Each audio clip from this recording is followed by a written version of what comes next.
Welcome to Saachi Talks Concepts and Story. Today we are going to do computer science connections. Let's make connections between CS and other subjects like math, language arts, science and social studies. Today I'm going to show you my coding book covers. Let's start.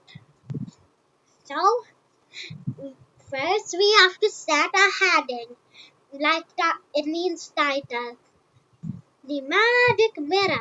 I've named mine the magic mirror. And the subheading is the author, which is made by me, Saachi Arora. So then you can set a background, any background you like.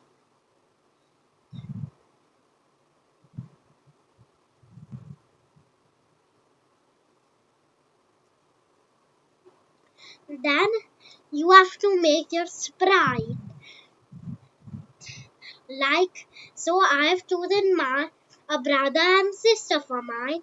So and then you can add the decorations.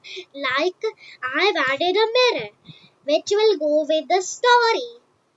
Add things that will go with your story. So like I have the magic mirror story, so there needs to be a mirror. Like a pretend magic mirror. You enjoyed it. I'll be back with more interesting videos. Right, your bye.